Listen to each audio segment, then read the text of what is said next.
आज का दिन महत्वपूर्ण इसलिए है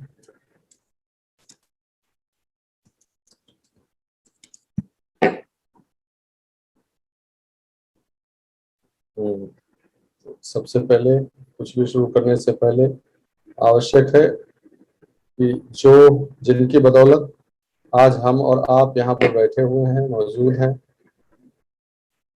है ना, उनके लिए भी दो शब्द कहें, हम उस चीज को एक्नॉलेज करें। That is very important for all of अस।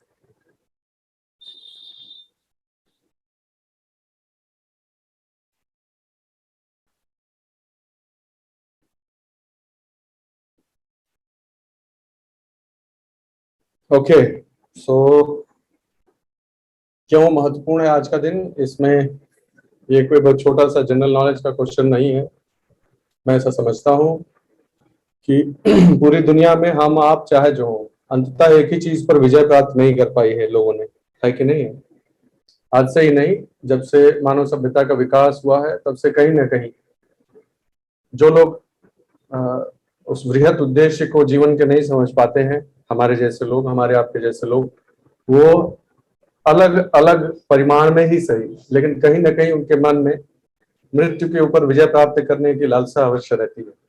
जीवन को हमेशा के लिए जीत लेने की एक लालसा जरूर रहती है ना? या एक शब्द में कहें तो हम कह सकते हैं कि अमरत्व की लालसा ऐसा कोई है नहीं, शायद ही कोई हो जिसमें अमरत्व की लालसा ना हो। और उसके लिए समय समय पर बहुत अलग अलग प्रकार के मानव समाज में, मानव सभ्यता में अलग अलग प्रकार के प्रयोजन किए गए हैं, प्रयत्न किए गए हैं और जारी है। आप जानते ही हैं कि उस एक चमत्कार को प्राप्त करने की, उस पर नियंत्रण करने की का जो संघर्ष है, संघर्ष यात्रा है जो उसकी, वो अभी भी जारी है। ऐसा लोगों को लगता है, मैं किसी भी प्रकार से वैज्ञानिक दृष्टिकोण को छोटा नहीं बता रहा हूं, लेकिन मैं बस ये कह रहा हूं कि लोगों को ऐसा लगता है कि जो जिसे कहते हैं कि विज्ञान की किसी प्रयोगशाला में अमरत्व का मंत्र या सूत्र निकलेगा। लेकिन आज के ही दिन तमाम साल पहले 3 यंग लड़कों ने, 3 नौजवानों ने, इसी मिट्टी से उपजे हुए 3 नौजवानों ने दुनिया को ये दिखाया कि अमरत्व का जो सूत्र है वो किसी वैज्ञानिक प्रयोगशाला में नहीं बनता है, वो जीवन की इसी प्रयोगशाला में बनता है। और उन्होंने, मैं नहीं कहूंगा the easiest way to immortality, लेकिन one of the finest ways to immortality उन्होंने दिखाया कि मृत्यु पर विजय प्राप्त ऐसे भी की जा सकती है। एक ऐसा रास्ता भी उपलब्ध है संसार के समक्ष जिसमें देह का नाश कर कर विचारों को अमर किया जा सकता है। तो उन्होंने यही किया, उन्होंने अपने शरीर का नाश होने दिया, लेकिन उसके बाद उन्होंने अपने विचारों को अमरत्व प्रदान कर दिया। इससे बेहतर कोई उदाहरण इतिहास में शायद ही संभव हो। यही वो उदाहरण है जो जीवन के लिए मूल्य निर्धारित करते हैं, और इसीलिए ऐसे सदात्माओं को हम सभी का नमन है। हम कुछ भी करेंगे अपने जीवन में, कभी भी इनके इस ऋण से मुक्त नहीं हो सकते हम। इन्होंने न केवल एक राजनैतिक क्रांति में अपना योगदान दिया जिसे स्वतंत्रता कहते हैं, बल्कि इन्होंने संचेतना के स्तर पर भी एक बहुत बड़ी क्रांति की। जो समझने वाले हैं वो उस चीज को समझ सकते हैं। वैचारिक स्तर पर और संचेतना के स्तर पर भी ये बहुत बड़ी क्रांति है। जिस अंग्रेज ने, कहते हैं, मैं इतिहास अब जानते ही हैं कि बहुत अच्छे से नहीं मैंने पढ़ा हुआ है, लेकिन कहते हैं कि जिस अंग्रेज की डायरी, जो रंग दे बसंती पिक्चर में भी उसका जिक्र है, कि उसने लिखा है अपनी डायरी में इनके लिए, इन महापुरुषों के लिए, इन सदात्माओं के लिए, कि इन तीनों से मिलने से पहले मैंने 2 तरह के व्यक्तियों को देखा था। एक जो चुपचाप मौत को गले लगा लेते हैं, और एक दूसरे प्रकार के लोग, वो जो रोते धोते बिलखते जो है मौत की सीढ़ियां चढ़ते हैं। And then I met the third kind. और वो लिखते हैं कि और फिर जब इनसे मिले तो मुझे एक नया प्रकार मिला इंसानों का, और वो था कि जो हंसते हुए इस रास्ते पर चलते हैं। ये बहुत बड़ी बात है, बहुत सम्मान और बहुत गर्व की बात है हम सभी के लिए कि ऐसे लोगों के वंशज हैं हम लोग। ऐसी धरती पर हमारा जन्म हुआ है जहां पर ऐसे लोग रह के जा चुके हैं, दास्तान लिख कर जा चुके हैं। तो मैं समझता हूं कि हम सभी की ओर से उनको नमन है, ऐसे कृत्य को नमन है, ऐसे विचार को नमन है। आप जरूर सोचिएगा इस बात को अवश्य सोचिएगा कि ये जो जीवन जी कर चले गए हैं उनको हम अपने जीवन में छोटे स्तर पर ही सही कैसे उतार सकते हैं, बहुत आवश्यक है। आज भी कुछ फंडामेंटल्स तो हैं जो चेंज नहीं हुए हैं। आपको मैं यही बताना चाहता हूं, बस मेरा सीमित अनुभव है जीवन का कि कुछ फंडामेंटल प्रिंसिपल्स कभी बदलते नहीं है, चाहे किसी भी युग में रही। इसको कुछ लोग धर्म कह देते हैं, कुछ लोग कर्तव्य कहते हैं, कुछ लोग मूल्य कहते हैं, जो भी आपकी परिभाषा हो। लेकिन मैं आशा करता हूं कि इनके जीवन से जो कुछ भी हम सीख पाए वो हम अपने जीवन में उसको धरातल पर उतारने का प्रयास करें। इससे बड़ी कोई श्रद्धांजलि है वह नहीं। आप अपने जीवन में वैचारिक स्तर पर ही सही, लेकिन उस जीवन को जो है वो फलीभूत करिए, ताकि जिन विचारों को उन्होंने अमरत्व प्रदान किया है वो विचार अगर उनकी पीढ़ी के काम ना आ सकते तो फिर हमारा फेल्योर है कि नहीं है। तो ये मेरी उम्मीद है आपसे। इन्हीं शब्दों के साथ मैं सभी क्रांतिकारियों को, इनको ही नहीं सभी क्रांतिकारियों को नमन करता हूँ, सभी स्वतंत्रता सेनानियों को उनके वैचारिक और भौतिक हर तरह के योगदान को मैं प्रणाम करता हूँ। और इसके साथ ही हम अपनी कक्षा प्रारंभ करते हैं। कहने का मतलब यह है कुल मिलाकर एक लाइन में कि आजादी की लड़ाई अभी जारी है, इस बात को ध्यान रखिएगा। राजनीतिक आजादी के लिए सिर्फ नहीं लड़े थे वो लोग, ठीक है। जब आप एक किसी हमारे आपके जैसे छोटे घरों से, छोटी जगहों से आने वाले बच्चे जिनका कोई सहारा नहीं है, जिनको कोई मदद करने वाला नहीं, जब अपने अपने खुद के कर्मयोग के बल पर जब किसी लक्ष्य को प्राप्त करते हैं, जहां तक लौकिक संसार की उपलब्धियों का सवाल है, जब अपने कर्मयोग से, अपने संघर्ष से किसी उपलब्धि को हासिल करते हैं, हर उस उपलब्धि के हासिल होने पर इनके द्वारा देखा गया स्वप्न पूर्ण होता है आज भी। और तब आप आजादी तब प्राप्त करते हैं आप। The freedom to choose, freedom to achieve, वो तब हर समय हर पल वो लड़ाई जारी है, संघर्ष अभी भी जारी है। इस बात को आप ध्यान रखें। चलिए आते हैं अपने विषय पर। और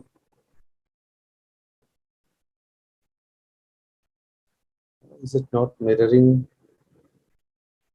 Am I missing something? एक minute.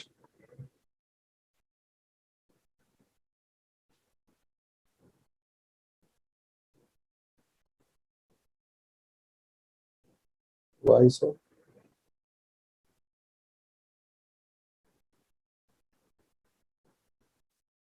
Just a minute, my dear friends. Why?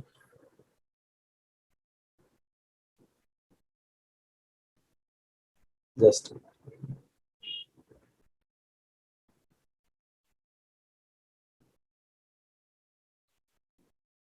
okay.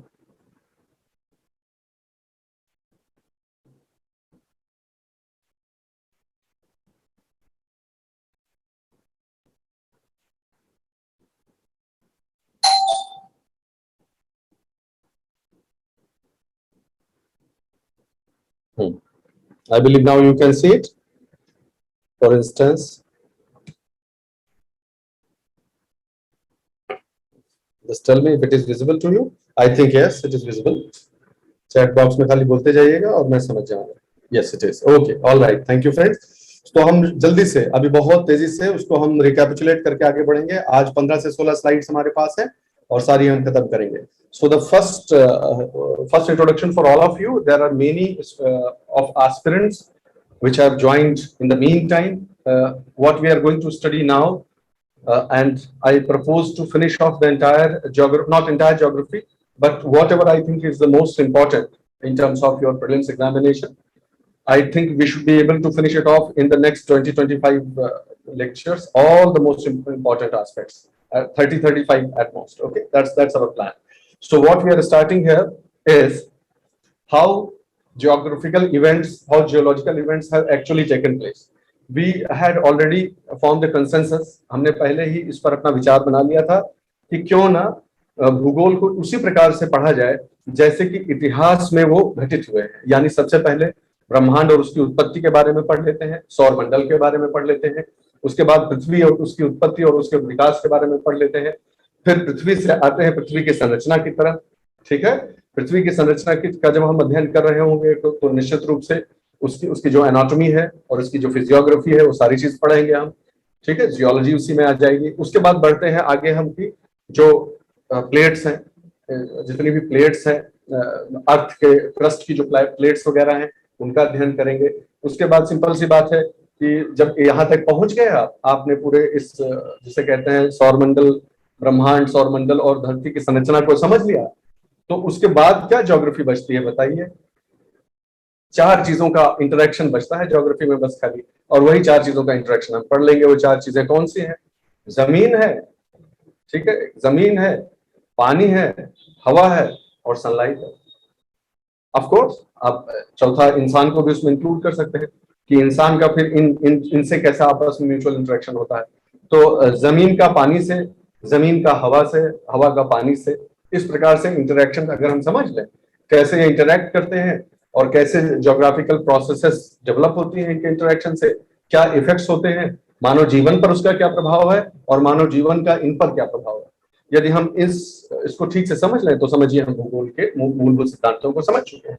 I think I am making sense. तो इसी प्रकार से हम भूगोल को पढ़ने का प्रयास करेंगे। तो बिना ज्यादा समय लेते हुए सीधे अब आते हैं कि हमने अभी तक क्या क्या पढ़ लिया है। हमने पढ़ा कि ब्रह्मांड की उत्पत्ति के संबंध में निरंतर वैज्ञानिक शोध जो है वो खगोलीय शोध जारी है। अलग अलग समय पर अलग अलग संकल्पनाएं दी गई हैं।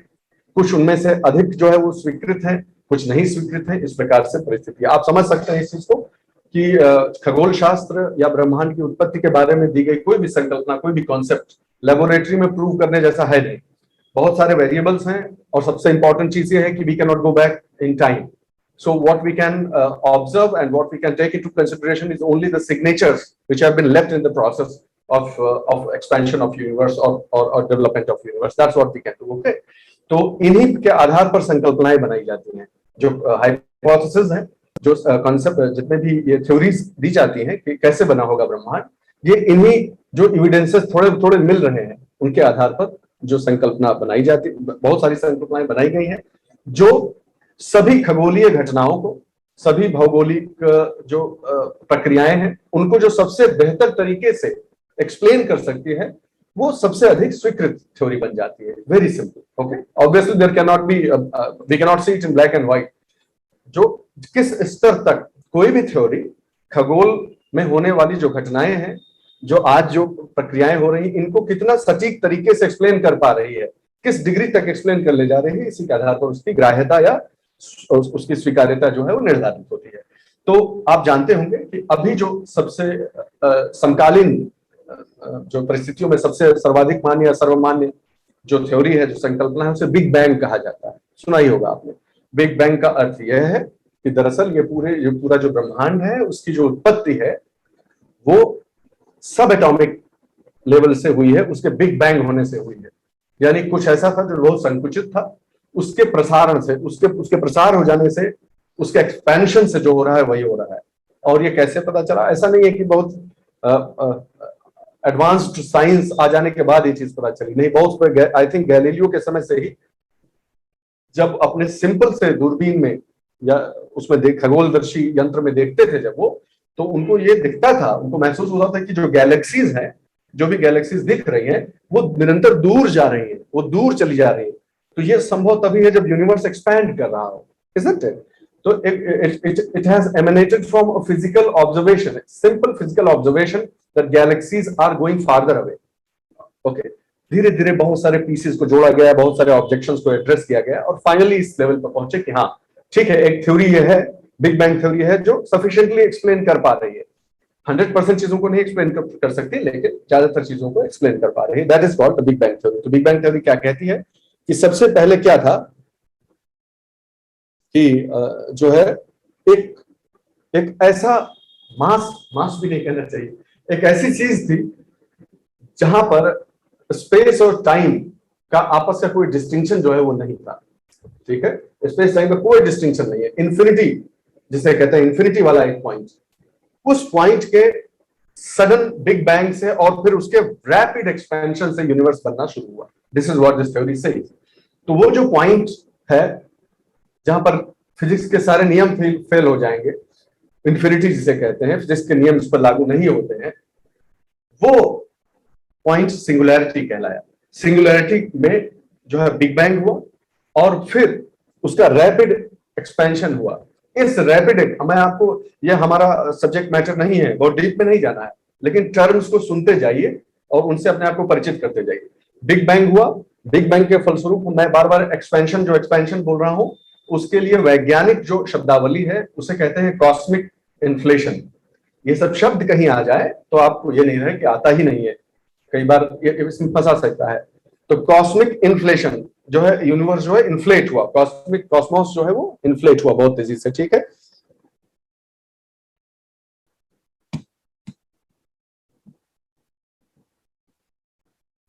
ठीक है, आप देखते जाइएगा, इसमें आपको पता चलता जाएगा। मैं हट जाता हूं सामने से। इस प्रकार कॉस्मिक इन्फ्लेशन पहले रैपिड हुआ, ठीक है। उसके बाद कॉस्मिक इन्फ्लेशन के बाद, ठीक है, जो कुछ भी बना वो ऐसे इस तरह से, देखिए इन्फ्लेशन का मतलब यही हुआ कि ये ऐसे एक्सपैंड होता चला जा रहा है। एक्सपैंड होने के बाद वो जो पहला स्ट्रक्चर बना, जिसमें सच पूछिए तो स्ट्रक्चर था ही नहीं, एक तरह का सूप था, उसको क्वार्क सूप कहा गया। क्वार्क सूप, जिसमें पार्टिकल्स ने, यानी कणों का, जो कण आज हम जानते हैं, प्रोटॉन, न्यूट्रॉन, इस तरह के जो सब एटॉमिक पार्टिकल्स जो आज हम समझते हैं, उनका अभी तक निर्माण नहीं हुआ था। उस स्थिति को, उस प्रावस्था को, उस फेज को, इसको क्वार्क सूप कहते हैं। फिर उससे बना प्रोटॉन, न्यूट्रॉन वगैरह, नेचुरल सी बात है, ठीक है। फिर दो तरह के जो मैटर कहे जाते हैं, ऑर्डिनरी मैटर और डार्क मैटर। तो जो ऑर्डिनरी मैटर था वो लाइट में बदल गया, ठीक है, वो लाइट एनर्जी में बदल गया। जो डार्क मैटर था वो स्ट्रक्चर बनाने में लग गया। ठीक, बहुत सिंपल सिंपल तरीके से समझते चलिए। एक सिंगुलैरिटी थी, सिंगुलैरिटी में बिग बैंग हुआ, बिग बैंग के बाद जो रैपिड एक्सपेंशन हुआ, रैपिड मतलब 10⁻⁻43 सेकेंड्स, ये जीरो है, और ये 10⁻⁻43 सेकेंड्स के टाइम में ही, अभी एक सेकंड भी पूरा नहीं हुआ, प्लीज अंडरस्टैंड दिस, अभी इन घटना को हुए एक सेकंड भी पूरा नहीं हुआ है, उसी में सब कुछ होता जा रहा है। तो cosmic inflection, rapid cosmic inflation हुआ। तो ये सवाल बनता नहीं है क्या हमें, आपको, हम बहुत ही गूढ़ विज्ञान के नहीं भी विद्यार्थी हैं, तो क्या हमें यह प्रश्न नहीं पूछना चाहिए कि ऐसा कैसे संभव है? तो कॉमन सेंस की बात है भाई, कि जो चीज खुद ही सब एटॉमिक है, बहुत सिंपल सवाल है मेरा, जो अपने आप में ही इतना छोटा, इतना सब एटॉमिक है, वो एक्सपेंड करके इतना बड़ा बन गया कि आज हम उसको ब्रह्मांड कह रहे हैं। तो ये कैसे संभव है भाई? कहीं ना कहीं से बाहर से मसाला लगेगा ना। इतनी छोटी सी चीज जो नग्न आंखों से दिखाई भी नहीं पड़ सकती है, वो उससे ब्रह्मांड बन गया, ये कैमरा बन गया, ये टीवी ये बन गया, हम सब बन गए। ये कैसे संभव है? तो ये कैसे संभव है, बताएं कैसे संभव है? इसका मतलब कहीं ना कहीं मैटर तो बना ही है, तो ये मैटर सब कहां से आया? तब ये, अब यही मैं प्रश्न, जो मैं प्रश्न आपसे पूछ रहा हूं, जो अपने आप से पूछ रहा हूं, यही वो प्रश्न है जिनका समाधान करने के लिए समय समय पर थ्योरीज दी गई। Theory of general relativity, theory of special relativity, इस तरह के बहुत सारे सिद्धांत आए जो कि कुल मिलाकर व्याख्या कर सकें।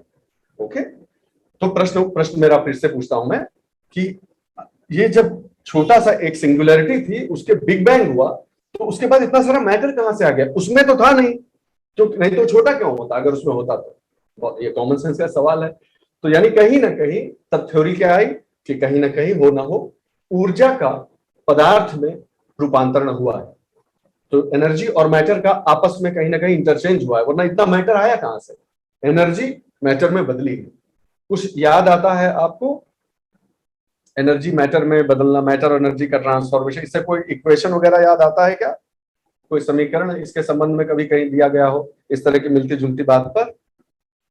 है ना, सब आप तो सब जानते ही हैं, समझदार लोग हैं। तो यानी ऊर्जा जो है वो पदार्थ में कहीं ना कहीं बदली है। ठीक, अच्छा ठीक है।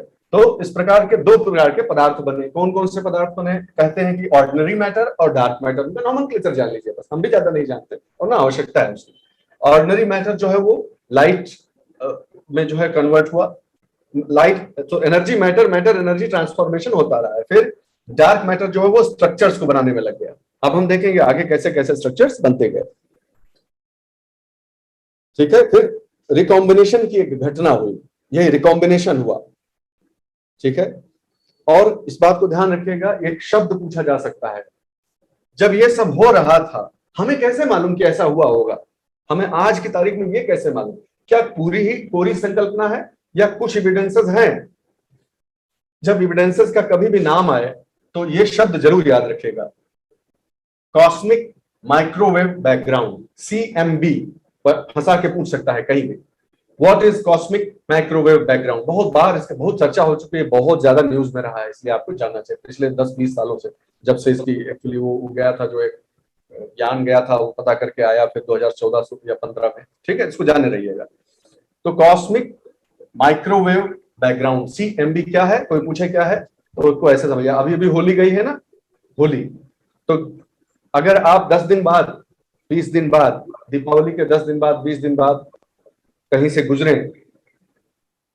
तो भी आप बता सकते हैं कि नहीं, अगर वहां पर बहुत साफ सफाई ना हुई हो, डिस्टर्ब ना हुआ हो, तो आप बता देंगे कि नहीं कि यहाँ पर होली का त्योहार अभी भी हुआ है, दीवारों पे रंग पड़े होंगे, इस तरह की चीजें आपको दिखेंगी। नहीं, दीपावली में पटाखों के जो है वो अवशेष पड़े होंगे कि नहीं? तो वो घटना बीत चुकी है, लेकिन उसका कुछ अवशेष जो है वो अभी भी विजिबल है। ठीक इसी प्रकार ये जो घटना हुई है बिग बैंग की, जो उस समय जो एनर्जी जो रिलीज हुई, वो रिलीज होके गई कहां? वो प्रश्न उठता है कि कहां गई रिलीज होके भाई? तो आप तो जानते ही हैं कि हमारे शास्त्रों में भी कहा गया है ये, कि जो है शब्द जो है वो नष्ट नहीं होते, कभी वो किसी न किसी रूप में विद्यमान रहते हैं।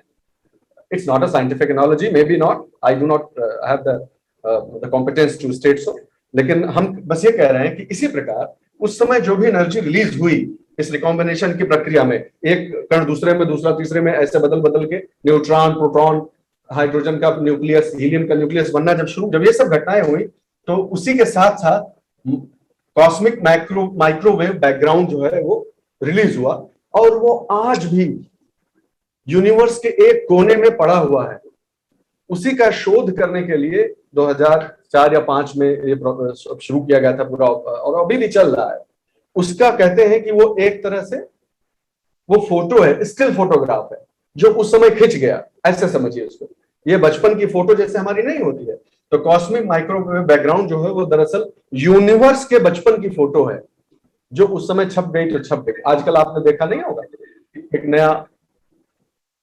नया एक दौर वो चला है, और पहले भी होता था, गांव में भी होता था, कि छोटा बच्चा होता है या बिटिया रानी होती है, लड़का होता है, तो मिट्टी में या सीमेंट में या किसी चीज में उसके पैरों के निशान बना लेते हैं, कि छोटा बच्चे का हाथ का या पैर का निशान बना देते हैं मेमोरी के लिए। ठीक उसी तरह यूनिवर्स जब अपने बचपन में था, तो कुछ माइक्रोवेव बैकग्राउंड जो है वो रेडिएट हुआ था, और वो आज भी मौजूद है। यदि उसकी स्टडी कर ली जाए तो बहुत कुछ उससे जानकारी हमें प्राप्त हो सकती है कि एक्चुअली इस समय में क्या हुआ होगा।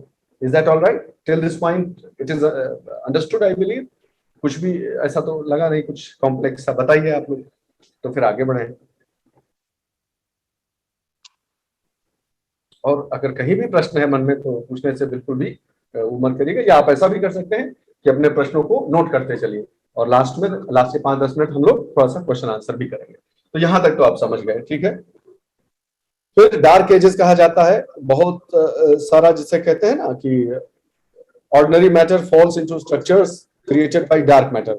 जो ऑर्डिनरी मैटर है, डार्क मैटर ने स्ट्रक्चर्स बनाए, और ऑर्डिनरी मैटर उसमें फिट होता गया सारा, और यहीं से शुरुआत होगी सभी जो स्टार्स और गैलेक्सीज अब जो है यहां से बनना प्रारंभ होगी, ठीक है।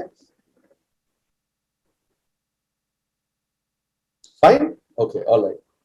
उसके बाद जब लगभग 1 बिलियन ईयर्स बीत गए, तब समझिए गैलेक्सीज का, तो ये वो मटेरियल है डार्क एजेस में, वो सामान, वो पदार्थ, वो आटा सभी समझते हैं, जो आटा जिससे रोटी बनती है, तो आटा यहाँ बन गया।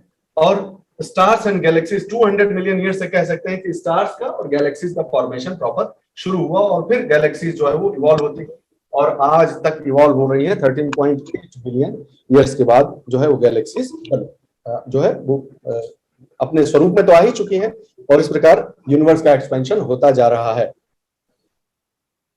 I do not want to make it too academic, but you should know that is it a perfect theory? Is it a complete and scientifically accurate theory? Does it actually explain everything, every question? No, it does not.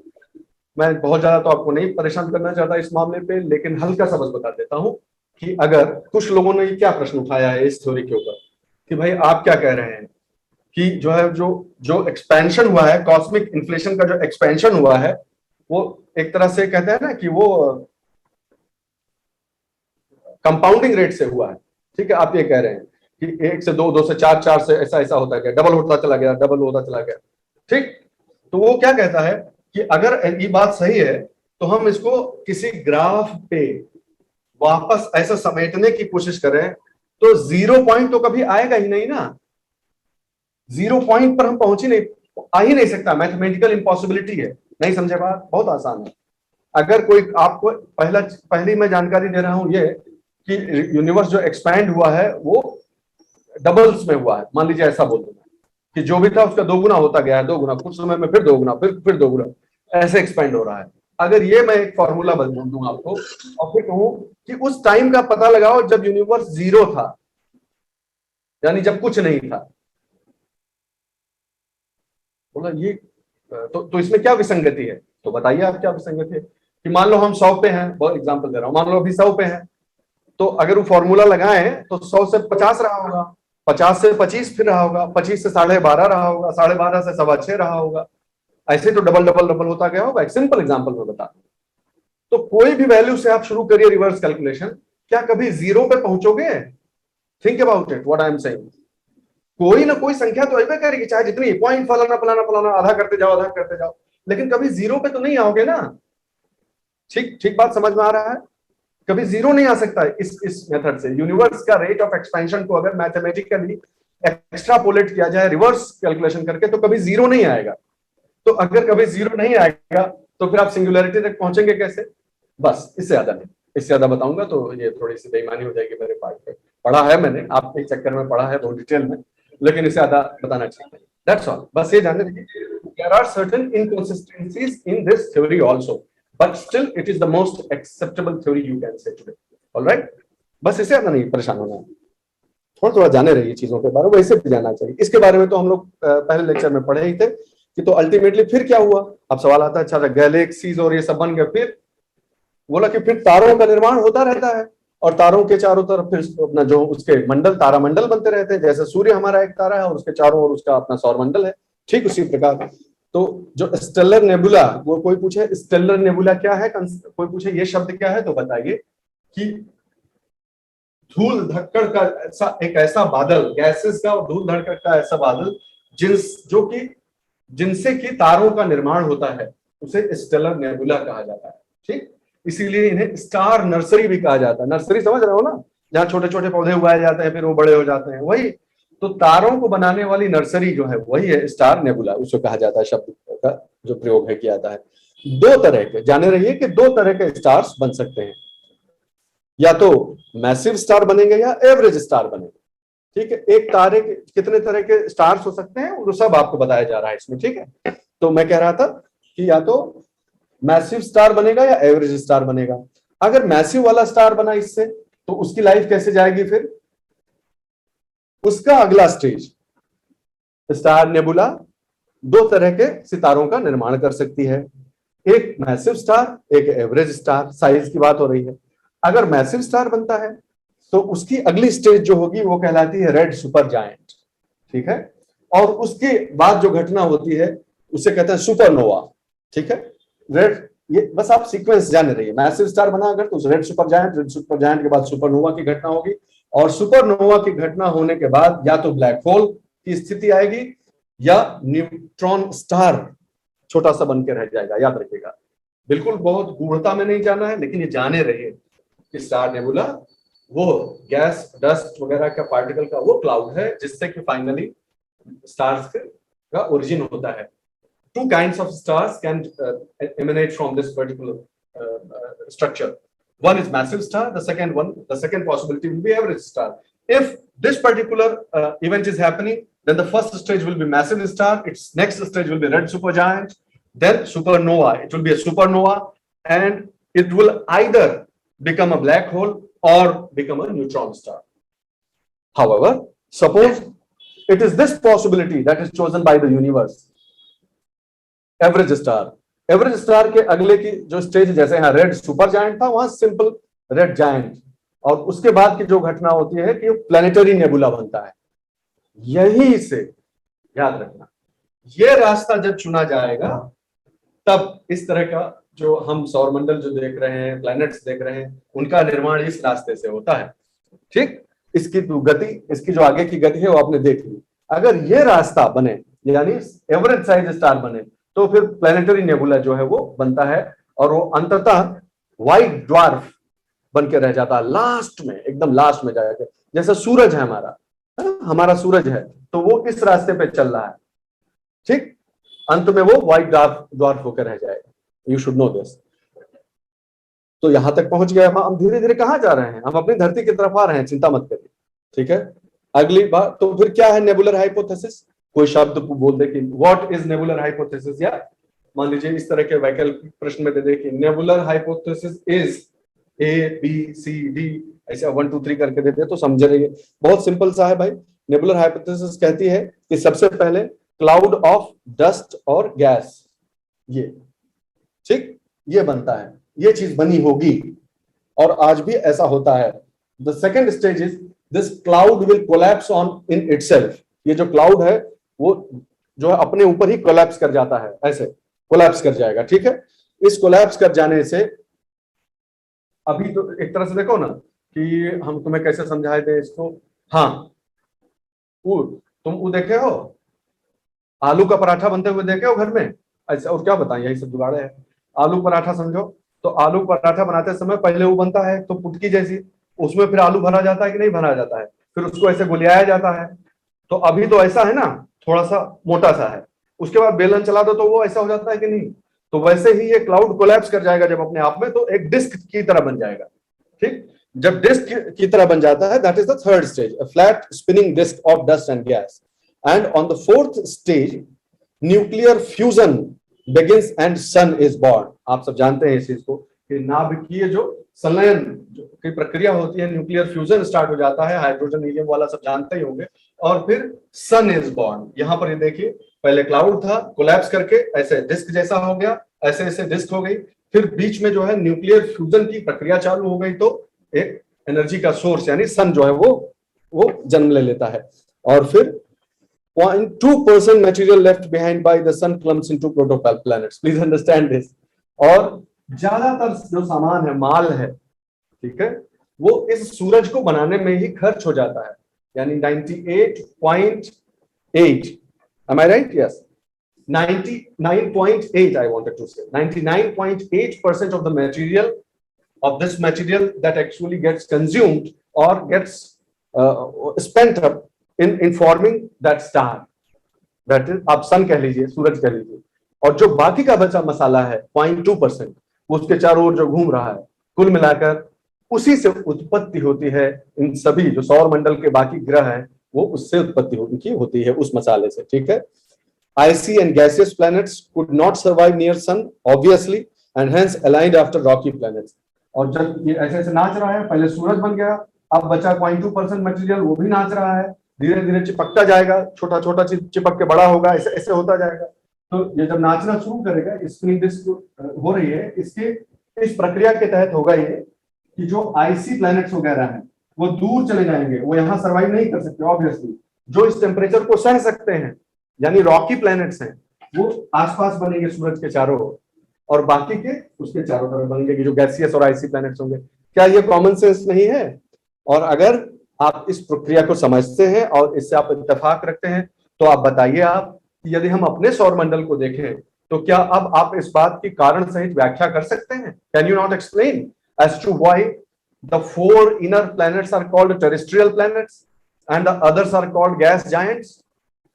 Does it make some sense now as to why they have aligned themselves in that particular manner?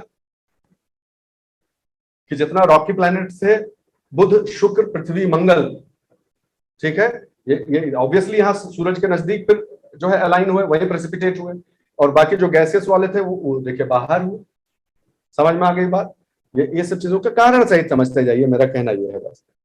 फिर अगली चीज हम क्या जान सकते हैं कि condensation of materials, ये जो हम बात अभी कर रहे थे, इसको एलिमेंटल लेवल पर जाके एक बार देखा जाए, तो उसको आप अगर देखेंगे तो आप पाएंगे कि सूरज है, सूरज से जैसे जैसे दोस्तों दूरी बढ़ती जाती है, वैसे ही वैसे ये देखिए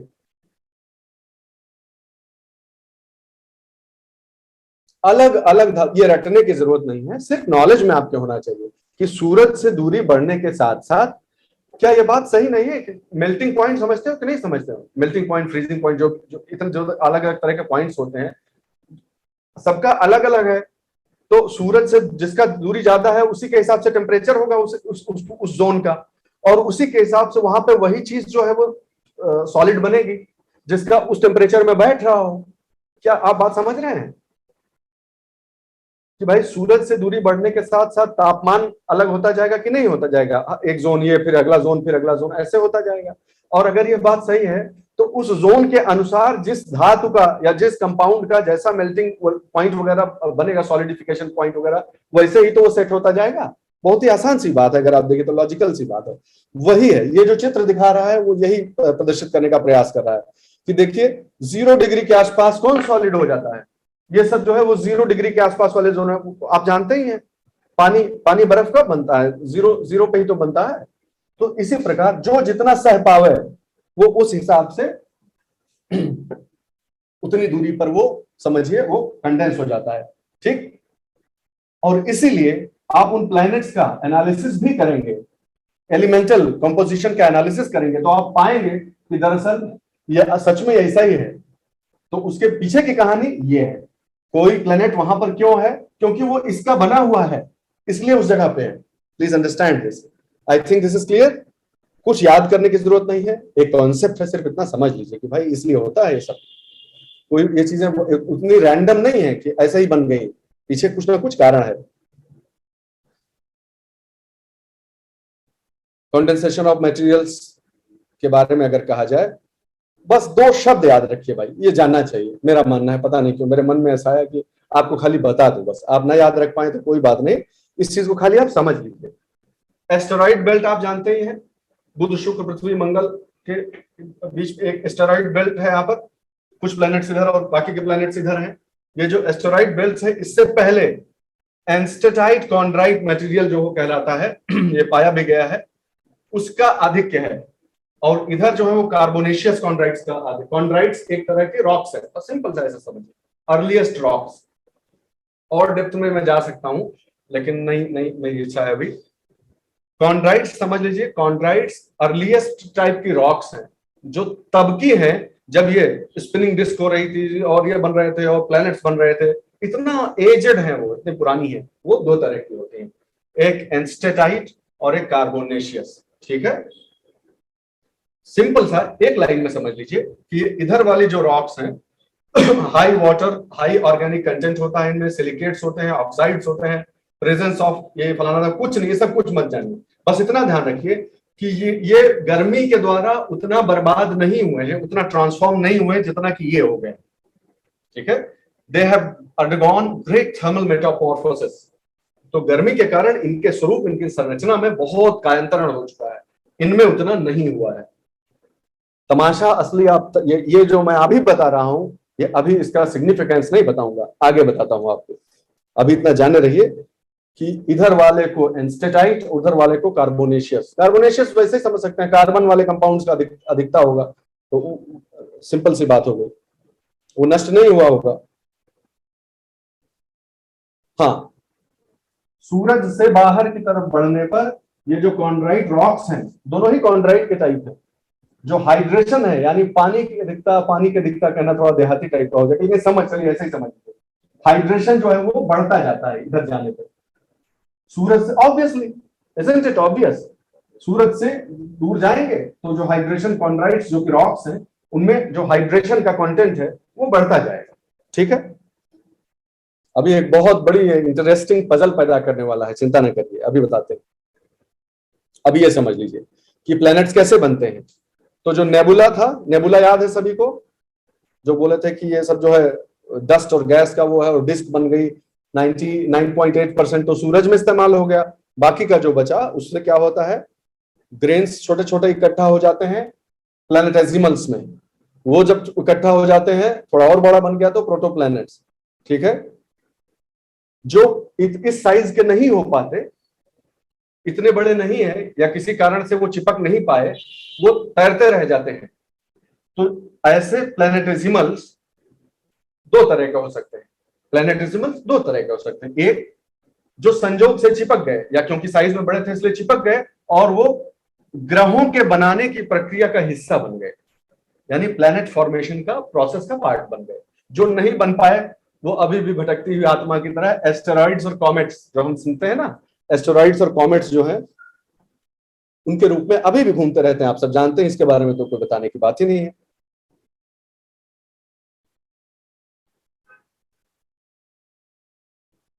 पूरी प्रक्रिया में तो मैं नहीं जाना चाहता, लेकिन मैं आपको ऐसे हाथों से करके बताता हूं। क्या होता है कि छोटे छोटे ये जो प्लैनेटेसिमल से इकट्ठा होते गए, बड़े होते गए, बड़े होते गए, बड़े होते गए। अब ग्रेविटी बढ़ेगी, मास बढ़ेगा तो इसकी ग्रेविटी बढ़ेगी, तो ये आकर्षित करने लगेगा। तो बाहर से प्लैनेटेसिमल्स आके इस पे चोट मारते रहेंगे, चोट मारते रहेंगे। ऐसे ही होता है, ऐसे प्लैनेट्स का निर्माण होता है। और चोट मारते धरती का भी निर्माण ऐसे ही हुआ है। छोटे से छोटे थे, उससे जुड़ना शुरू किए, जुड़ते जुड़ते जुड़ते बड़े हुए थोड़े। अब जब ये बड़े हो गए, प्रोटो प्लैनेट्स बन गए, तो छोटे छोटों को अपनी तरफ आकर्षित करने लगे। उसी प्रोसेस में नाच भी रहे हैं और ये सब भी हो रहा है, और उसी में बाहर से आने वाला धड़ाक धड़ाक धड़ाक लाके गिर रहा है। तो ये जो प्रोसेस है इंपैक्ट की, ये जो बम्बार्टमेंट इसको कहा जाता है, ये जो बम्बार्टमेंट होती होती और साइज बढ़ता जाता है, ये बम्बार्टमेंट इस प्रोटो प्लैनेट को, फिर से बोलता हूं, बाहर से आकर्षित होकर आने वाले प्लैनेटेसिमल्स जो कि जुड़ते जाते हैं, वो जुड़ने की प्रक्रिया में पहले बम्बार्टमेंट करके तब आते हैं ना, ऐसे आए और गिरे ना ऐसे। इससे इस प्रोटो प्लैनेट को गर्म कर देते हैं beyond the melting point of its constituents.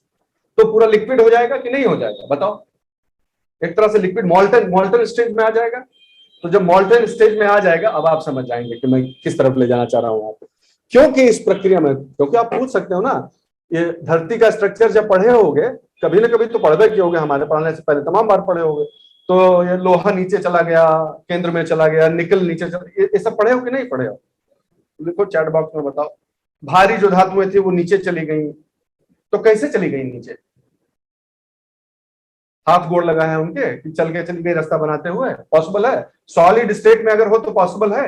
अगर पूरी अर्थ केंद्र से लेकर बाहर तक सॉलिड है, तो सॉलिड ऐसे जाएगा? हैवियर एलिमेंट्स नीचे चले जाते हैं, सबने पढ़ा है, कैसे चले गए? अगर ये पूरा का पूरा सॉलिड हो, अर्थ मान लीजिए पूरी सॉलिड रही है हमेशा से, तो नीचे कैसे जाएगा? पॉसिबल ही नहीं है ना। उसके लिए इस प्रोसेस को होने के लिए कि हल्की चीजें ऊपर तैर के ऊपर आ जाएं और भारी चीजें बैठ जाएं, इसके लिए क्या घनत्व के अनुसार होता है कि नहीं होता? यही पढ़े हो ना आज तक कि घनत्व के अनुसार जो है वो अलग अलग लेयर्स बन जाएंगी। लेकिन ये लेयर्स बनेगी कैसे? जब तक वो मॉल्टन स्टेज में नहीं होगा तब तक। आप समझ में आ रहा है? तो धरती में भी ऐसा ही हुआ है, सभी प्लैनेट्स में होता है। लेकिन मॉल्टन स्टेज आती कैसे है? कौन देता है उसे टेम्परेचर इतना? सूरज नहीं। अगर ऐसा होता तो आज भी, सूरज तो वही है, तो धरती आज भी लिक्विड ही होती है ना। ये सब प्रश्न है जो उठते हैं। तो वो गर्मी कहां से आती है कि जो प्रोटो प्लैनेट्स हैं वो मॉल्टन स्टेज में कैसे आ जाते हैं? इनकमिंग जो ये जो प्लैनेट जिनके जुड़ने से बड़ा होती जाती साइड, वो जब आते हैं तो इंपैक्ट करके गर्मी बढ़ाते हैं, और ऐसा समय आ जाता है, एक स्टेज आती है प्लैनेट फॉर्मेशन में कि पूरा मोल्टन स्टेज में आ जाता है, और सभी जो अलग अलग एलिमेंट्स हैं वो हैवियर एलिमेंट नीचे, उनसे लाइटर ऐसे एक लेयर बन जाया करती है। एब्सोल्युटली एब्सोल्युटली ठीक, आप समझ रहे हैं आप लोग। और इस प्रकार अंततः टेरेस्ट्रियल प्लैनेट, ध्यान से सुनना, टेरेस्ट्रियल प्लैनेट मतलब अर्थ के जैसे, ये मिसनॉमर टाइप का है, सिंपल सा। टेरेस्ट्रियल प्लैनेट का मतलब ये हुआ Rocky planets, solid Rocky planets. और बाकी जो बनेंगे वो क्या कहलाएंगे, अभी देखते हैं। तो जो टेरेस्ट्रियल यानी रॉकी प्लैनेट्स हैं, बुध, शुक्र, पृथ्वी, मंगल, वो ऐसे बने हैं। जो नहीं बन पाए प्लैनेट्स, वो एस्टेरॉइड्स और कॉमेट्स के रूप में आज भी कभी कभी भेंट हो जाती है उनसे, ठीक। तो अगर कोई पूछे कि ये तीनों फेज क्या है, तो सबसे पहले कॉन्डेंसेशन होता है, ठीक। फिर कॉन्डेंस मटेरियल के ऊपर एक्रीशन होना शुरू होता है, ऐसे ऐसे चपक चपक के बड़ा होते गए, ठीक। फिर डिफरेंशिएशन होता है। डिफरेंशिएशन मतलब डिफरेंस से बना है ना, डिफरेंशिएशन ऐसे शब्द। डिफरेंस किस चीज का डिफरेंस? अलग अलग धातुएं, अलग अलग एलिमेंट्स जो है वो अलग अलग जगह पर डिफरेंशिएट हो जाए। वो उस केंद्र में चला गया, वो उसके ऊपर, उससे हल्का उसके ऊपर, ये जो प्रोसेस है। तो इस प्रकार कंडेंसेशन, एक्रीशन और डिफरेंशिएशन की प्रक्रिया होती है। इन तीन स्टेजेस में प्लैनेट्स बनते हैं। कौन से प्लैनेट्स? किस प्रकार के प्लैनेट्स? हमारी धरती जैसे प्लैनेट्स, टेरेस्ट्रियल प्लैनेट्स। दूसरी ब्रांच क्या है, अगर ग्रेन्स से शुरुआत हुई है तो ये बनेंगे, अगर ग्रेन नहीं बन पाए, आइस और रॉक्स हैं, उनका कॉन्स्टिट्यूएंट मटेरियल अगर आइस और रॉक्स हैं तो उनके साथ भी वही होगा, लेकिन वो बहुत बड़े बनेंगे, ठीक है, मच लार्जर प्रोटोप्लैनेट्स बनेंगे, collapse of gases held with gravity.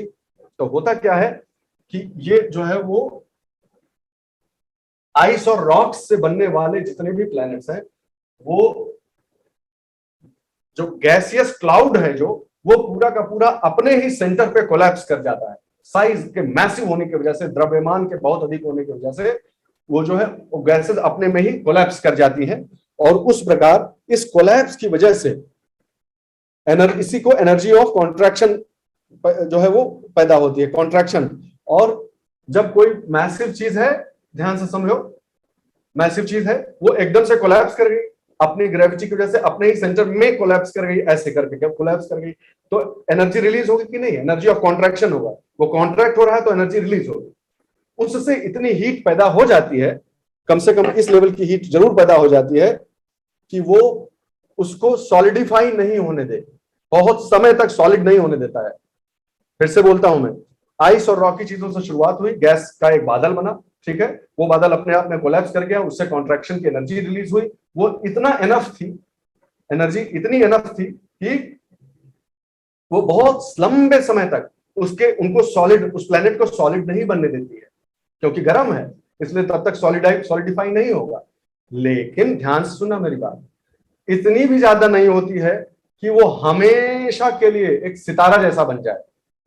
सितारा बन जाने के लिए क्या जरूरी है, अभी हमने क्या पढ़ा था, सूरज, वो 99.8% मटेरियल जो सूरज में बदल गया, सूरज आज भी क्यों चमक रहा है, क्योंकि न्यूक्लियर एनर्जी, न्यूक्लियर प्रोसेस शुरू हो गई है वहां पे, याद रखना इस बात को, गड़बड़ाना मत, न्यूक्लियर फ्यूजन की वजह से वो ऐसा हो रहा है कि नहीं है, यहां पर वो एनर्जी नहीं है, न्यूक्लियर फ्यूजन की प्रक्रिया नहीं हो रही, लेकिन तो अपने ऊपर कोलैप्स हो जाने की वजह से जो एनर्जी रिलीज हुई है वो बहुत कुछ समय तक, कुछ समय का मतलब हम अपने जीवन के परिप्रेक्ष्य में नहीं कह रहे हैं, ब्रह्मांड का जो जीवन है उसमें कुछ समय तक वो उन्हें उस स्टेज में बनाए रखता है, ठीक है, इसको ध्यान रखेंगे। और इस प्रकार वो गैस जायंट्स बनते हैं। आप जानते हैं बृहस्पति और शनि उसके जो है वो उदाहरण है। ये देखिए, आपके समझने के लिए पूरा स्ट्रक्चर आपके सामने है। तो ये जो चार है, मरकरी, वीनस, अर्थ और मार्स, ये इस प्रक्रिया से बने हैं, 1 2 3 4 इस प्रक्रिया से बने हैं। ये देख लो, एस्टेरॉइड बेल्ट में वो लोग हैं जो नहीं बन पाए, कुछ भी नहीं बन पाए, इसकी ग्रेविटी, वो बाद में, चलो वो बाद में मैं आपको बताऊंगा कि यहाँ ये क्यों नहीं बन पाया, ठीक है। तो एक एस्टेरॉइड बेल्ट है, वो इसके अंदर जो है वो टेरेस्ट्रियल प्लैनेट्स हैं, उसके बाहर जो है वो गैस जायंट्स। यहां तक बात समझ में आ गई, दोनों कैसे, दोनों ब्रह्मांड में अपने स्वरूप में आए, ये भी आप समझ गए, इसमें कोई बहुत कठिन बात नहीं है। मजे की बात समझने वाली ये है कि जो है वो गैस जायंट्स जो बोलते हैं ना, वो एक्चुअली एक मिसनोमर है, हाइड्रोजन हीलियम से बने हुए हैं सब, ये तो आप जानते ही होंगे कि ये जो है ये सब हाइड्रोजन हीलियम से बने हुए हैं। लेकिन क्योंकि धरती पर कैसी मूर्खता होती है इंसान की, देखिए, क्योंकि धरती पर हाइड्रोजन और हीलियम हमारी नजरों में गैस है ना, इसलिए उसका नाम गैस जायंट्स रख दिया है। हाइड्रोजन और हीलियम निश्चित रूप से हमारे यहाँ गैस जरूर है, लेकिन उन प्लैनेट्स पे गैस के रूप में नहीं है, ये गलतफहमी दिमाग से हटा देना, ठीक है। वहां पर वो गैस नहीं, वो कंडेंस हो चुके हैं, वो उस मॉल्टन स्टेज में है, और इसलिए ये एक मिसनॉमर माना जाता है, ठीक है। इनको लिक्विड जायंट्स कहना चाहिए actually, if you ask me. खैर, देखते हैं नेक्स्ट। हाँ, एक और कॉन्सेप्ट है जो आप जान लीजिए, कई शब्द पूछ ले कि what is habitable zone. Habitable zone होता है 1 2 3 ऐसा पूछ ले, तो आप समझे इस बात को कि अगर हम और आप, ये जिम्मेदारी हम लोगों को दी जाए कि आप ये देखिए, ये लीजिए वायुयान, ये लीजिए स्पेस क्राफ्ट, इसमें बैठिए और जाइए ढूंढिए ब्रह्मांड में जीवन कहां कहां पाया जा सकता है, जाइए ढूंढिए। आपको समय दिया जाता है 5 साल का, तो हम लोगों को कहां जाना चाहिए, हर प्लेनेट पे जाके देखना चाहिए कि भाई जीवन है कि नहीं, उतने में तो ब्रह्मांड कितना बड़ा है, 5 साल लग जाएगा एक ही प्लेनेट को खंगालने में कि जिंदगी है क्या, जिंदगी है क्या यहाँ जिंदगी। ठीक है, समझ रहे हो बात को? तो शॉर्ट लिस्ट करने पर आइए, तो कैसे शॉर्ट लिस्ट करेंगे कि यहाँ जाना बेकार है, अरे यहाँ यहाँ ना हो ही। ये जो हम लोग कहते हैं ना कन्वेंशनल विजडम जिसको कहते हैं कि वो कहाँ गया होगा, तो बोलना उसके यहाँ नहीं गया होगा, उसके यहाँ तो उसका बैठता ही नहीं है, उधर नहीं मिलेगा, उधर गया होगा, उसके यहाँ रोज हर तीसरे चौथे दिन मिलता है। ये जो कन्वेंशनल विजडम है, जो ये कंजेक्चर है, सरमाइज है, ये किसके बेसिस पर, ये गेस वर्क कैसे हो रहा है? Because we know certain fundamentals on the basis of which we make a guess exactly what you will do if you are ever given a responsibility to shortlist the planets where there can be a likelihood of life, then rather than checking out every planet, what you should find कि जीवन की उत्पत्ति की संभावना कहाँ है, और वो डिपेंड करता है टेम्परेचर पे, यानी वो डिपेंड करता है नियरेस्ट स्टार से दूरी पर। जैसे अपने इसका एग्जांपल ले लीजिए, अपने सौरमंडल में सूरज से बहुत पास हो गए तो पिघल जाओगे, बहुत दूर हो गए तो जम जाओगे, और दोनों ही परिस्थितियों में जीवन जो है वो थ्राइव नहीं कर सकता, सरवाइव नहीं कर सकता। तो उनके बीच में कोई एक ऐसा जोन होगा, एक टेम्परेचर रेंज होगी जिसमें जीवन संभव है, उसी को हैबिटेबल जोन कहते हैं। तो कभी चेक करना हो तो सब जगह नहीं देखने का, इस हैबिटेबल जोन में जाके चेक कर लेने का कि किसी प्लेनेट पे लाइफ है कि नहीं है, बाकी इधर उधर मारे मारे पड़े वहां वैसे भी नहीं हो। समझ गए बात को? ये टेम्परेचर का रेंज भी आप देख लीजिए, ठीक है, किसका कितना टेम्परेचर का रेंज है, और ये देखिए, ठीक, यही वो हैबिटेबल जोन आप कह सकते हैं, ये है वो हैबिटेबल जोन। और इसीलिए अर्थ पे हमारे लाइफ है, इसीलिए मंगल ग्रह पर बार बार बार कोशिश की जा रही है कि क्या जीवन है, क्या जीवन है क्या, क्योंकि वो उसी जोन में है एक तरह से। ठीक, प्लैनेट्स के कंपोजिशन की अगर तुलना की जाए, दोनों को जल्दी से समझ लीजिए हमेशा के लिए, ये पढ़ के हमेशा के लिए खत्म कर देंगे। देखिए, आपके मन में यह विचार जरूर आ सकता है, कुछ लोग जो ढेर होशियार हैं, और होना भी चाहिए, इसमें कोई बुराई नहीं है, उनके मन में कई बार यह प्रश्न आ सकता है कि इतना ये सब क्यों पढ़ा रहे हैं, इतना कहाँ कोई पूछ रहा है। अगर आप स्वाध्याय करने जाइए यही चीज, तो ये निश्चित रूप से डेंजरस है, ये यूपीएससी के लिए ठीक नहीं है। आप स्वाध्याय करेंगे तो ये पढ़ने में आपको 2 दिन लगेगा, लेकिन अगर कोई बता रहा हो 1-1.5 घंटे में खत्म कर दे रहा हो बता के, तब ये ठीक है, तब ये फायदे का सौदा है, और वही आपके साथ हो रहा है। तो इसलिए इसमें मत जाइएगा कि तो बहुत डिटेल में हमको जरूरत नहीं, कभी भी जरूरत पड़ सकती है, ये बेसिक्स हैं, इसमें एनएस में बहुत एडवांस है, ये बहुत बेसिक चीज है, वैसे भी आना चाहिए सर। ठीक है, तो कंपोजिशन ऑफ प्लैनेट्स में अगर कोई पूछे कहीं दाहिने बाएं कितने भी तरह का सवाल हो, तो मुख्य प्रश्न ये आएगा, मैं आपको बता देता हूँ कि जो हमारे टेरेस्ट्रियल प्लैनेट्स हैं और जो जिन्हें सो कॉल्ड गैस जायंट्स हैं, उनमें मुख्य मुख्य अंतर क्या है। ये primarily made up of rocks, 2 bar of हो गया है, इसको इग्नोर करिएगा, रॉक और मेटल के बने हुए होते हैं। ठीक है, जुपिटर और Saturn have almost the same chemistry as that of the, और ये जो है वो आप जानते ही हैं, हाइड्रोजन और हीलियम मुख्य रूप से उससे बने हुए होते हैं। Most abundant rocks are the silicates, all 4 have cores made up of heavy rock, metal and ice. यहाँ भी कोर जो होती है वो रॉक और आइस की होती है, क्योंकि उसी से बने हैं। आपको याद होगा पुरानी वाली स्लाइड, यहां से जब शुरू किए थे तो रॉक और आइस से ही तो बने थे, उसी के ऊपर गैसेस थी, गैसेस कोलैप्स हो गई थी, उससे ही बने थे। Venus, Earth and Mars are said to have oxidised chemistry. 2/3, 2/3 जो उनके मास का 2/3 है वो सिलिकेट्स होते हैं। ये सब शब्द जानते जाइए, सिलिका का ऑक्साइड, मतलब सिलिकॉन और ऑक्साइड ऑक्सीजन मिल जाता है, सिलिकेट्स कहलाते हैं। तो इनका मुख्य जो घटक है वो सिलिकेट है बस, और इनका जो मुख्य घटक है वो क्या है, हाइड्रो ऑक्सीजन एक्सिस्ट्स इन रिड्यूस्ड मेटालिक, नहीं हाइड्रोजन होना चाहिए, मैं करेक्ट कर लूंगा, चिंता न करिए, मेटालिक हाइड्रोजन के रूप में ये पाया जाता है, सिलिकेट्स और हाइड्रोजन मेटालिक हाइड्रोजन के रूप में। ये क्या शब्द है, मेटालिक हाइड्रोजन क्या होता है? हम और आप हाइड्रोजन को किस रूप में जानते हैं, गैस के फॉर्म में जानते हैं, लेकिन यहां पर जिस स्टेज में जिस परिस्थितियों में ये पाए जाते हैं, वहां हाइड्रोजन जो है वो मेटालिक टाइप का बिहेव करने लगता है वहां पर। ठीक है, वहां हाइड्रोजन, और हाइड्रोजन इस प्रकार से बिहेव करने लगता है जैसे कि वो मेटल हो, और उसका मतलब क्या हुआ, गुरुत्वाकर्षण के जो है वो आकर्षण, उसका जो है बल दिखाने लगता है हाइड्रोजन, ऐसे स्टेट में वहां पाया जाता है। इस बात को ध्यान रखिएगा, यहां सिलिकेट्स, वहां मेटालिक हाइड्रोजन। ठीक है, इन ग्रहों में अगर एटमॉस्फेयर मौजूद है तो वो मुख्य रूप से नाइट्रोजन या कार्बन डाइऑक्साइड का बना हुआ होता है, और यहां पर एटमॉस्फेयर हाइड्रोजन और हीलियम का ही होता है, ऑब्वियसली, तो आप जानते हैं उनका ही होता है। ठीक है, नेक्स्ट, अर्थ का जो इवोल्यूशन है वो कैसे हुआ है, अब आप ये जान लीजिए। सोलर नेबुला मतलब क्या हुआ, वो डिस्क याद है जो ऐसी थी और फ्लैट कर दी गई थी, और फिर उसका बीच का जो माल था वो सूरज बन गया, और उसके चारों ओर जो 0.2% घूम रहा था उससे क्या बना, बुध शुक्र पृथ्वी मंगल बृहस्पति सन यूरेनस नेपच्यून, ये बने। उसी जो 0.2% इधर उधर घूम रहा है उससे धरती का निर्माण कैसे हुआ है वो बात हो रही। कैसे हुआ है भाई, सोलर नेबुला बना, उससे एक्रीशन हुआ। एक्रीशन का मतलब होता है कि इसके ऊपर कोई आके चिपक जाए, इसे चपकता जाए, ठीक है। फिर वो बड़ा हो गया, फिर उसके ऊपर कुछ और चिपकता जाए, फिर वो और बड़ा हो गया, उसके ऊपर कुछ और चिपकता जाए, ऐसे बताए नहीं थे तुमको एक, हालांकि बहुत सही एग्जांपल नहीं है, लेकिन वो नहीं बताए थे कि गाँव में हम लोग जो वो रेडियो का खराब स्पीकर हो जाए, अगर स्पीकर खराब हो जाता था तो उसका मैग्नेट हम लोग निकाल लेते थे, है नहीं, उसका उससे बहुत मजा आता था, बहुत तरह तरह के खेल खेला करते थे।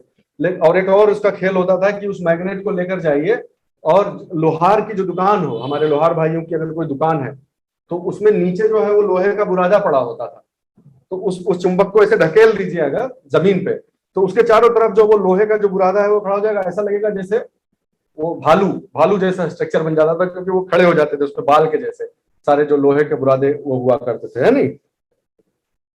तो उस तरह का समझ लीजिए कि जब फिजिकल अट्रैक्शन की वजह से एक के ऊपर एक लेयर बनती जाए उसे एक्रीशन कह समझिए, एक्रीशन कह ले, ठीक है। और फिर क्या हुआ है, नेक्स्ट क्या हुई, चंद्रमा वहीं अलग हो गया। चंद्रमा धरती से बहुत पहले ही अलग हो गया था, कहने का अर्थ यह है, मून फॉर्मेशन हुआ। उसके बाद क्या हुआ, हैवी बम्बार्डमेंट, इस स्टेज को हैवी बम्बार्डमेंट कहा जाता है। यह घटनाएं एग्जैक्टली कितने बिलियन ईयर्स पहले हुई इस पर मतभेद हो सकता है, लेकिन मोर और लेस इस बात पे कंसेंसस है कि यह घटनाएं हुई इसी क्रम में है। इधर उधर थोड़ा हो सकता है टाइमलाइन पे, लेकिन ये घटनाएं इसी क्रम में हुई हैं, इस पर अब लगभग कंसेंसस बन गया है। तो हैवी बम्बार्डमेंट हुआ। हैवी बम्बार्डमेंट समझे ना, अभी बताए नहीं थे कि आके सब जो है वो इसी में लड़ रहा है और ये सब हो रहा है, वही हैवी बम्बार्डमेंट हुआ, बहुत सालों तक चला ये। उसके बाद बने हमारे महासागर और हमारा वातावरण जिसे कहते हैं, ठीक है, ओशियंस और एटमॉस्फेयर फिर बने। और उसके बाद हुआ इवोल्यूशन ऑफ लाइफ धरती पर, ठीक है, इवोल्यूशन ऑफ लाइफ उसके बाद हुआ। बहुत मजेदार इसमें एक दो थ्योरीज हैं, मैं आपको बताना चाहता हूं, वो आप जान लीजिए, बस सिर्फ नॉलेज के लिए जान लीजिए कि धरती पे पानी आया कैसे। बहुत बड़ा प्रश्न है ये कि अल्टीमेटली लाइफ धरती पर क्यों इवॉल्व हुई, जीवन का उद्भव क्यों हुआ, पानी की वजह से हुआ। ये सारे ग्रहों पर क्या ढूंढ रहे हैं हम लोग कि पानी है, presence of evidence of water on this and that, क्यों, क्योंकि वाटर ही है जिसने वो एक्वस एनवायरनमेंट दिया जिसमें लाइफ पनप सके इस प्लेनेट पे। तो सवाल उठता है कि पानी आया कहां से, बहुत सारे इस पे जो है वो बोला ये क्यों पूछ रहे हैं सर, आपके मन में प्रश्न आएगा कि ये हम पूछ ही क्यों रहे हैं, पानी कहां से आया। है ना, प्रश्न आना चाहिए कि नहीं आना चाहिए। अब मैं आपको उस स्लाइड की तरफ ले जाता हूं वापस। मैंने बताया था आपको कि समय आने पे आपको बताऊंगा।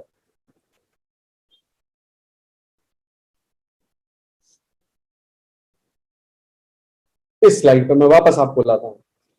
कॉन्ड्राइट्स वो चट्टाने हैं जिनसे मिलकर सब कुछ बना हुआ है, जितना भी 0.2% जो बना ना बाहर का, वो सब मान लो इनसे बना हुआ है।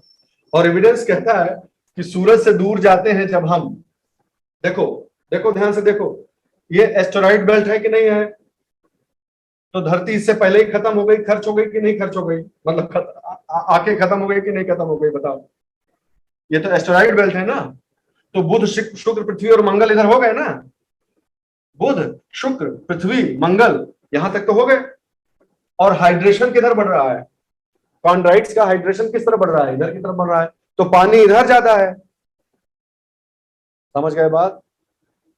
तो पानी इधर से आया है धरती पर, एब्सोल्युटली फिनोमिनल हाइपोथेसिस, बहुत ही मजेदार चीज है। खैर हम डिटेल में नहीं जाएंगे, बस खाली आप जाने रहिए कि धरती पर पानी कहां से आया है, इसके बारे में बहुत सारी थ्योरीज हैं, ड्यूटीरियम वगैरह की बहुत सारी आइसोटोपिक स्टडीज हैं, लेकिन हम सब पे नहीं जानना चाहते,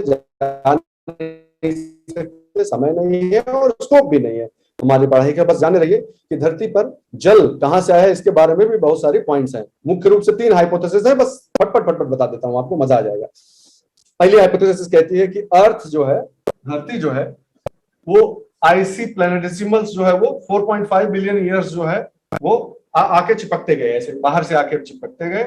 और ऑस्मियम आइसोटोप स्टडीज ने इसके लिए कुछ कुछ एविडेंस दिया भी कि भाई सिंपल सी बात है कि धरती है। जब ये धरती प्लेनेट बन रही थी, हम तो जानते हैं कि पहले प्रोटो प्लैनेटेसिमल्स है, फिर वो चिपकेंगे तो प्रोटो प्लैनेट बनेगा, प्रोटो प्लैनेट के बाद प्लैनेट बनेगा। तो जब प्रोटो प्लैनेट से प्लैनेट की तरफ जा रही थी धरती, तब आइस के भी क्रिस्टल्स आ गए, आइस, और इस तरह पानी आ गया धरती पर। एक number 2, water was delivered to Earth much letter.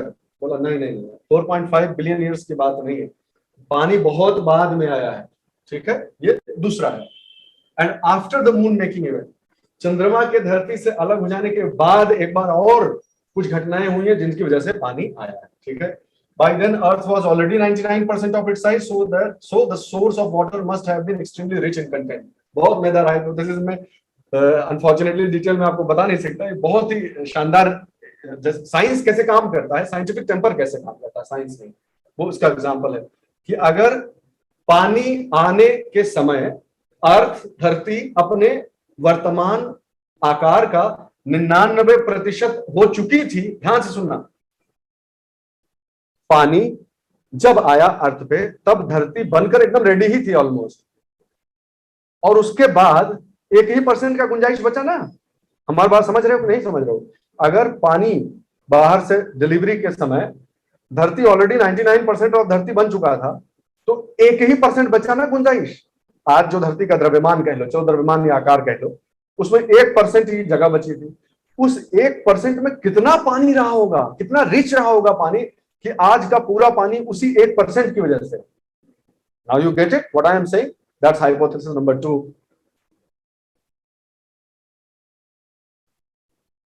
That's what is being said, ना? That's what this hypothesis is about। कि भाई, और आइसोटोप जो रेशियोज जो बनाए गए कि एटमॉस्फेयर में क्या रेशियो है नोबल गैस का, अंदर क्या रेशियो है, इससे इसको बल भी मिलता है। तो 99% अर्थ रेडी थी, कितना रिच रहा होगा वो, किस लेवल का डेंसिटी रहा होगा उसका, कि इतना पानी जो है वो धरती पे आने के बाद इतना पानी वो फैल गया। You understand this point? Third hypothesis कहते हैं थिया। थिया जो है वो एक जायंट बॉडी है जो अर्थ से आकर टकराया, और उस अर्थ थिया करके जो आया और धरती से टकराया, जब धरती बनने के प्रोसेस में थी, तब जो टूटा उससे चंद्रमा बना। ये कहते हैं कि उससे चंद्रमा बन गया, और the same body might have brought water from the solar system. और कहते हैं कि शायद वही पानी लेकर सोलर सिस्टम से कहीं से बाहर से आया होगा। इसकी स्टडी के लिए कहां से एविडेंस मिलता है? मॉलिब्डेनम आइसोटोप स्टडीज इसको सपोर्ट करते हैं। हमको उसमें नहीं जाना है, जाने रहिए कि धरती पर पानी आया कहां से, इसके बारे में बहुत सारा जो है अध्ययन हो रहा है, बहुत सारी जो है बहुत सारे प्रयोग हो रहे हैं, बहुत सारे हाइपोथेसिस हैं, और मुख्य रूप से ये 3 हाइपोथेसिस मानी जाती हैं। धरती कहाँ से आया, धरती पर पानी कहाँ से आया। तो अगर कोई हमारे आपके जैसा देहाती टाइप का आदमी और कहे कि हाँ वाकई इंद्र भगवान ने पानी भेजा होगा, तो बहुत बहुत गड़बड़ चीज नहीं है, साइंटिफिकली एक्सप्लेन नहीं भी कर पाओ, लेकिन आया तो बाहर से है पानी। तो पानी आ गया भाई, ठीक। हम जिंदगी आज धरती पे जिंदगी की शुरुआत कर देंगे आज के लेक्चर में, बाकी कल पढ़ लेंगे, ठीक है। जिंदगी तो पैदा कर ले, अब इतना मेहनत किए हैं तो जीवन तो आ जाए कम से कम धरती पे। फिर क्या हुआ होगा? Advent of bio elements. अच्छा ठीक है, पानी आ गया, लेकिन पानी आ जाने से और जिंदगी बन जाने बहुत लंबा सफर है, बहुत लंबा सफर है भाई। कैसे हुआ होगा? आखिर जीवन के लिए जो जरूरी तत्व हैं वो कैसे आपस में जुड़े होंगे? मैं हमेशा ये बात कहता हूं और आपसे फिर से आज कह रहा हूं, जरा सोचिए, इस पर विचार करिए। हम अपने जीवन भर, हम और आप सब जो है चाहते हैं कि जीवन में कुछ चमत्कार हो जाए, चाहे भगवान की प्रार्थना करते हैं, चाहे जो है वो हम ऐसी आशा रखते हैं, अगर हम नास्तिक भी हो तो भी ऐसी आशा रखते हैं। चमत्कार सबको पसंद है कि नहीं? लेकिन मैं आपसे पूछना चाहता हूँ छोटी सी बात, कि इससे भी बड़ा कोई चमत्कार है क्या? कि जीवन का निर्माण जो है वो निर्जीव वस्तुओं के द्वारा, निर्जीव कणों के द्वारा होता है। इससे भी बड़ा कोई चमत्कार है क्या? हमारी आपकी बॉडी, प्लांट्स किसी की भी बॉडी लो, ठीक है, उस बॉडी को केमिकली डिसइंटीग्रेट कर दो। एक सेल ले लो, चलो एक कोशिका ले लो किसी की, उसको केमिकली डिसइंटीग्रेट कर दो, भंग कर दो, उसका पूरा केमिकल एनालिसिस कर दो, तो आपको पता चल जाएगा कार्बन इतने परसेंट, हाइड्रोजन इतने परसेंट, नाइट्रोजन इतने परसेंट, यही इन्हीं केमिकल से बने हुए हैं कि नहीं, सारी सेल्स इन्हीं से बने हुए हैं, carbon, hydrogen, nitrogen, oxygen, this this this this. तो एक लिस्ट बन जाएगी पीरियोडिक टेबल जैसे है, उनमें से कुछ एलिमेंट्स आ जाएंगे सामने कि इनसे मिलकर बनी थी ये सेल, और उनका अनुपात भी पता लग सकता है कि नहीं पता लगता है विज्ञान में, बताओ। एस से बोलते हैं इसको, ए वाला एस से, ASSAY, इसी को बोलते हैं ना केमिकल एसे। तो बायोकेमिकल ऐसे कर लीजिए आप, कार्बन, हाइड्रोजन, नाइट्रोजन, ऑक्सीजन जितने भी तत्व हैं उनका अनुपात आपको पता चल जाए। जब पता चल जाए तब फिर से उनको इकट्ठा कर दीजिए उसी अनुपात में, और जीवन बन जाता हो तो बताइए, बनेगा जीवन? नहीं बनेगा ना, आप नहीं बना पाएंगे ना जीवन उससे, चाहे उसी अनुपात में सब डाल दीजिए तभी बनेगा क्या? नहीं बनेगा। It is an absolutely phenomenal and intricate design. तो निर्जीव चीजों के मिलने से ही जीवन बन रहा है कुल मिलाकर, अगर देखो तो। इससे बड़ा कोई चमत्कार है क्या कि all the ingredients of life are lifeless but still there is life? मैं समझता हूँ बहुत बड़ा चमत्कार है भैया। तो अगर अगल बगल कोई नई पत्ती पनप रही है, कोई नया फूल खिल रहा है, गमले में जो है पौधा बढ़ जा रहा है 10 दिन पानी देने से, इससे बड़ा क्या चमत्कार, किस चमत्कार की अपेक्षा हम लोग करते हैं जीवन में? ये सब miracles are happening all around us, that's what I want to say. तो एडवेंट ऑफ बायो एलिमेंट्स कैसे हुआ भाई? स्टेप 1 क्या हुआ? जो धरती है that was born as a dry planet 4.5 billion years ago from highly reductive components such as, ये वही कॉन्ड्राइट्स जो हम लोग पढ़े थे, उससे अर्थ बन गई, उसमें पानी वानी था नहीं कुछ, ठीक। फिर क्या हुआ? फिर 4.37 बिलियन ईयर्स अगो क्या हुआ कि अर्थ सफर्ड हैवी बम्बार्डमेंट शुरू हुई अर्थ पे, और उसी से वो जो बाहर वाले नहीं थे, दो ठो बताए थे कि नहीं तुमको, कि जो अंदर है सूरज की तरफ वो एंस्टेटाइट कॉन्ड्राइट है, और जो बाहर है वो कार्बोनेशियस है, उनमें पानी की मात्रा ज्यादा है। तो अर्थ पर 4.37 बिलियन ईयर से जब बम्बार्डमेंट हुई तो ये वही उधर वाले थे जो अंदर की तरफ आए, बम्बार्ड किए और पानी लेके आए अपने साथ, ठीक है। तो ओशियन, एटमॉस्फेयर, ये जिन चीजों से मिलकर बना है वो इसी बम्बार्डमेंट के दौरान अर्थ पे है, जैसे कि भगवान ने भेजा हो, ठीक। और बहुत जबरदस्त चीज है, ध्यान से सुनना मेरी बात। रिडक्शन और ऑक्सीडेशन सुने हो ना? क्या बोलते हैं रे हिंदी में? अपचयन और ऑक्सीकरण, ऐसे ही कुछ बोलते हैं है ना, ऐसे ही बोलते हैं। रिडक्शन और केमिकल रिएक्शन ही तो है। एक चीज जो रिड्यूसिंग है और एक ऑक्सीडाइजिंग है, वो आपस में मिल जाए तो रिएक्शन हो जाएगा कि नहीं? रिड्यूसिंग और ऑक्सीडाइजिंग दोनों एजेंट्स मिलते हैं तो केमिकल रिएक्शन हो जाता है। Is that all right? सब लोग जानते होंगे। तो हम तुमसे ही बोल रहे हैं जो समझो उस बात को, कि सूरज के चारों ओर जो ये डिस्क नाच रही थी, जिससे रॉकी प्लैनेट्स बने। कौन कौन से रॉकी प्लैनेट्स बने, जल्दी बताओ। रॉकी प्लैनेट्स कौन कौन से बने सूरज के चारों तरफ नाचने वाली डिस्क से? बुध, शुक्र, पृथ्वी, मंगल, चारों बन गए। और उसके बाहर क्या नाच रहा है? सब गैसियस, गैस जायंट्स, और जिनको आप जो भी बोलते हैं वो सब चल रहे हैं सब, ठीक है। और उसके भी वही उसी एरिया में बाहर कहीं पानी है, आइस के रूप में। आइस के रूप में होगा ना? सब चीजें कनेक्ट कर पा रहे हो कि नहीं? पानी किस रूप में होगा उतना दूर? हैबिटेबल जोन पढ़े थे कि नहीं अभी? हैबिटेबल जोन के पीछे अगर पानी है तो किस रूप में होगा? 0 डिग्री से नीचे नहीं चला गया, बर्फ के रूप में होगा, ठीक। तो आइस क्रिस्टल्स वगैरह के रूप में ही तो होगा पानी। तो वहां से, या कॉन्ड्राइट्स में, रॉक्स में अंदर ट्रैप्ड होगा। तो जब बम्बार्डमेंट शुरू हुई तो उधर से जो है वो पानी आया। तो ये जो रॉकी प्लैनेट्स हैं उनका एटमॉस्फेयर या उनका नेचर या उनका कैरेक्टर कैसा है? रिडक्टिव। और जो बम्बार्डमेंट के दौरान बाहर से आए उनका नेचर कैसा है? पानी और ऑक्सीजन है कि नहीं उसमें? पनिया में ऑक्सीजन होता है कि नहीं रे? तो वो ऑक्सीडेटिव है। तो इस रिडक्टिव एनवायरमेंट जो कि पहले से प्री एग्जिस्टिंग था, उस पर बम्बार्डमेंट हुई किसकी? ऑक्सीडेटिव एनवायरमेंट की। अगर ये बम्बार्डमेंट न होती तो रिडक्टिव एनवायरमेंट रिडक्टिव ही रह जाता, कभी भी ऑक्सीडाइजिंग एजेंट्स उसमें नहीं आते। और अगर ऑक्सीडाइजिंग एजेंट्स नहीं आते तो ये बायोकेमिकल रिएक्शन होता ही नहीं। And because of this life actually evolved, because of the bombardment. तो इस बात को ध्यान रखना कि चोट खाकर भी जीवन की उत्पत्ति की जा सकती है अगर ईश्वर चाहे तो चोट से, भीषणता से जीवन कहीं से भी उत्पत्ति ले सकता है, ठीक है। तो इस बारे में जाने रहिए। तो यही वो कारण है, जितने भी जो बायोटिक केमिकल इवोल्यूशन हुआ है, कोई पूछे कि उसकी उत्पत्ति के बारे में सर्वमान्य सिद्धांत कौन सा है, तो बता देना कि हैवी बम्बार्डमेंट थ्योरी जो है वो है इसके पीछे। ठीक है, तो तुम बताओ कि जिंदगी के पनपने के लिए मुख्य मुख्य चीजें कौन सी हुई फिर? हवा, पानी और जमीन, मानते हो कि नहीं? और तीनों चीजें मिल गई। कैसे मिल गई? जमीन पहले से थी कि नहीं अर्थ के पास? It is earth is a terrestrial planet, rocky planet है, तो जमीन तो था ही उसके पास। रिडक्टिव जमीन थी। कैसी जमीन थी? रिडक्टिव एनवायरमेंट था। और जब बाहर से बम्बार्डमेंट हुआ तो कौन सा दो चीज और आ गया? एयर और वाटर। तो लैंड, एयर और वाटर, तो कुल मिलाकर इसको ये लोग क्या बोल दिया, साइंटिस्ट लोग क्या बोले भाई? The habitable Trinity. Habitable Trinity. और हम लोग क्या बोलते हैं, समझदार लोग? 5 तत्वों से मिलकर बना है कि नहीं जीवन बना है? बताओ। इनसे इनसे बना है, इनसे बना है, इनसे बना है, और जहां ये घटनाएं हो रही हैं उनसे बना है। और एनर्जी, एनर्जी एलिमेंट, हीट कह लो या एनर्जी एलिमेंट कह लो, वो तो है ही। तो हो गया ना पांचों तत्व। साइंस और जो कन्वेंशनल विजडम है उसका मीटिंग पॉइंट हो गया कि नहीं हो गया?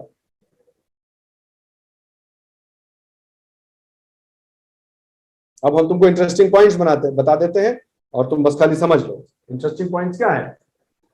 सवाल पूछा जाता है कि why would Earth's mantle still contain platinum group elements which otherwise have settled down into Earth's core. Platinum group elements मतलब हैवी मेटल्स की बात हो रही है कि नहीं हो रही? समझ रहे हो ना? मेटल। तो मेटल तो सारे हम लोग पहले ही तय कर चुके हैं कि जितना भी हैवी एलिमेंट्स होंगे वो तो कोर में चले जाएंगे। मानते हो कि नहीं? अगर कहीं से कोई डिस्टरबेंस नहीं हो, जो हमने थ्योरी पढ़ी है उसके अनुसार अर्थ जो है वो बनना शुरू करेगी, गर्मा आ जाएगी, मोल्टन स्टेज में आ जाएगी, हैवी एलिमेंट्स केंद्र में चले जाएंगे, उससे हल्के, उससे हल्के, उससे हल्के। यही होगा कि नहीं होगा? बताओ। यही होना चाहिए। लेकिन आज की तारीख में जब हम जियोलॉजिस्ट लोग खोदने चलते हैं अर्थ के क्रस्ट को, मेंटल को, तो वहां अभी भी प्लेटिनम ग्रुप के एलिमेंट्स कुछ कुछ मिल जाते हैं। तो ये कहने के नीचे बताओ भाई, ये कैसे यहां रह गए? इसका मतलब बाद में आए ना ये, इसका मतलब बाद में आए और फिर जाके धंस गए वहां पे, तो बम्बार्डमेंट हुई है। सिंपल सी बात है। ये बात समझे?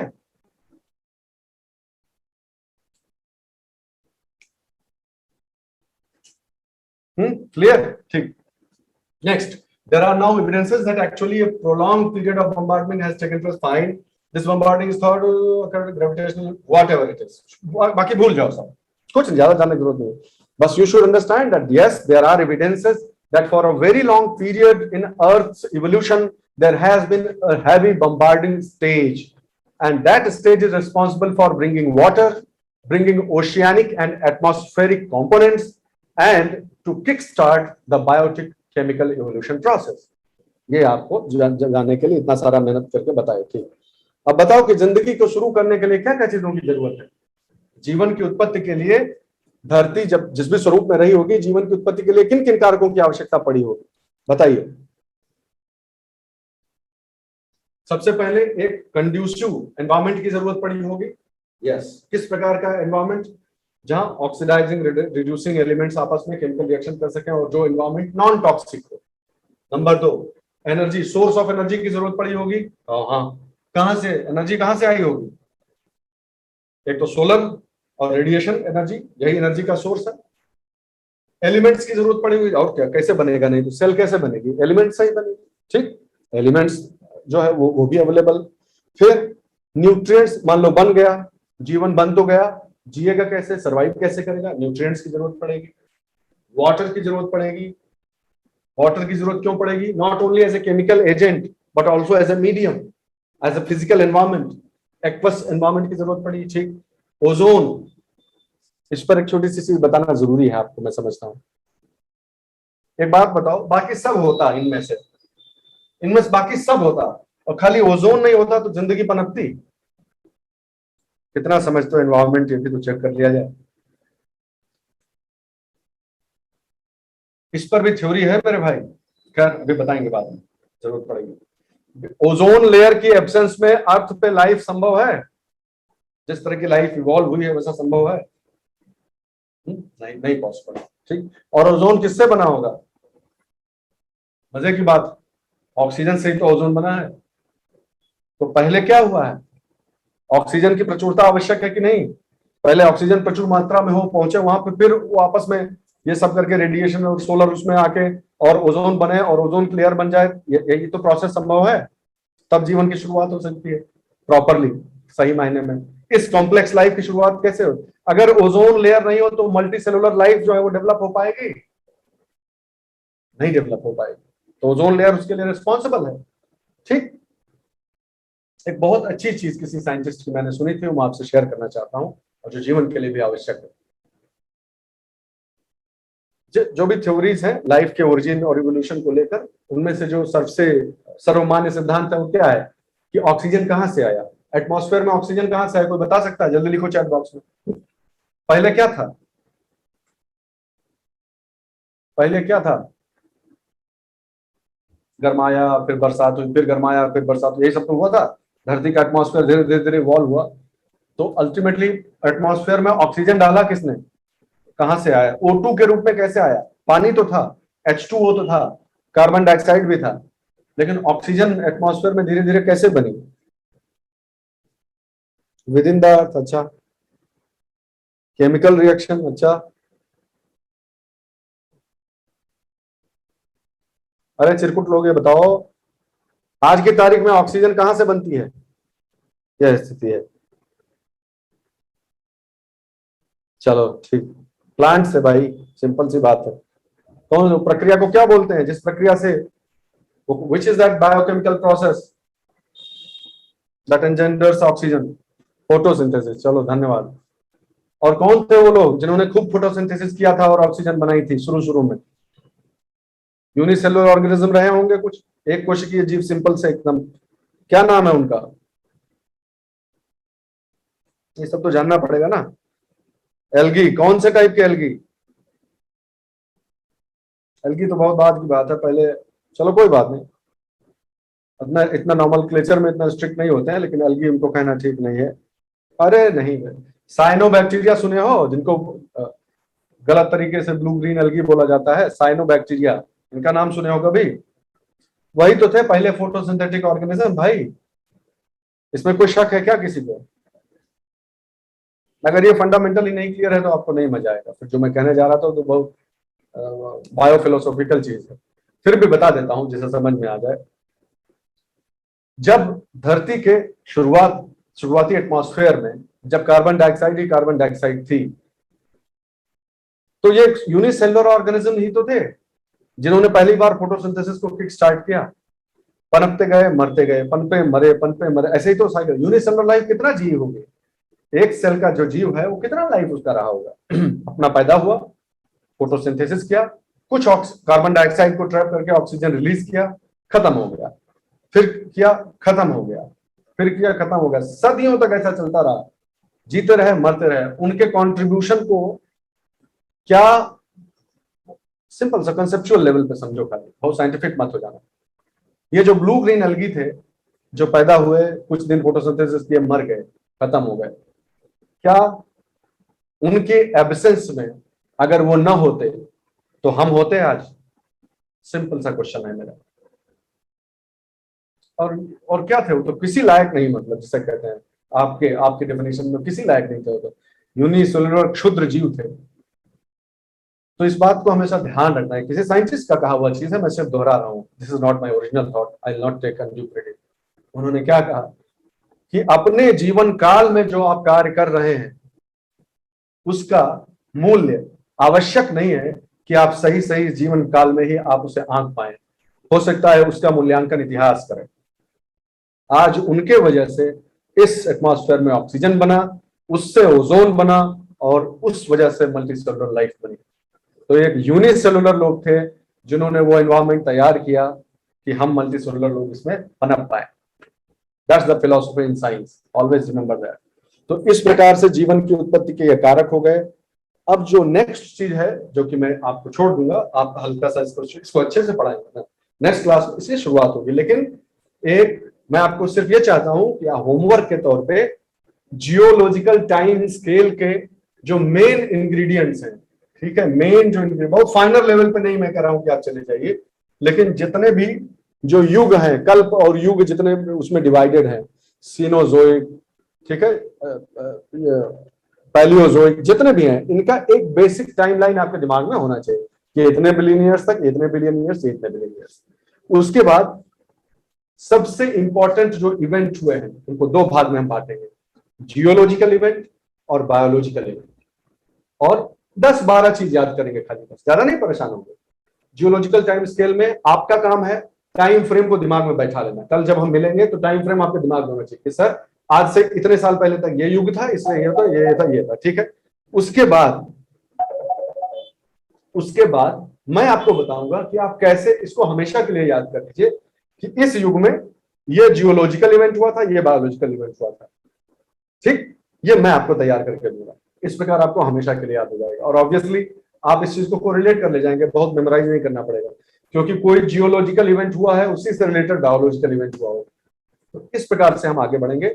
कल हम जियोलॉजिकल टाइम स्केल पढ़ेंगे अच्छे से, और अर्थ के स्ट्रक्चर वगैरह के बारे में, अर्थ के एक्सटर्नल और इंटरनल स्ट्रक्चर का ओवरव्यू भी करने का प्रयास करेंगे।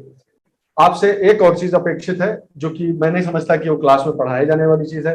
हल्की नजर से, सरसरी निगाह से एनसीईआरटी वगैरह में जितना दिया हुआ है, प्लैनेट्स और सौरमंडल के बारे में जो बेसिक नॉलेज है वो थोड़ा आपको ले लेनी चाहिए, है ना। वीनस पे ये है, फलाने पे है, इसका इतने दिन का साल होता है। मैं पूछते तो नहीं है, लेकिन एक बेसिक आइडिया, आपको प्रोपोर्शन का आइडिया होना चाहिए। मैं हमेशा आपसे कहता हूं ना कि आपको एग्जैक्ट डेटा भले ही नहीं याद हो, लेकिन सेंस ऑफ प्रोपोर्शन जरूर होना चाहिए। तो वो सेंस ऑफ प्रोपोर्शन एक बेसिक आइडिया आपको आ जाए। आप ये कर लें, जियोलॉजिकल टाइम स्केल के टाइम डिविजन को अच्छे से समझ लें, कल हम इसी से आगे बढ़ेंगे। ऑलराइट, कोई भी क्वेश्चन अगर आपके हैं तो आप वो टेलीग्राम वाले ग्रुप में ही डाल दीजिए और उसी से चर्चा अपन करते रहेंगे। चलिए, थैंक यू, जय हिंद।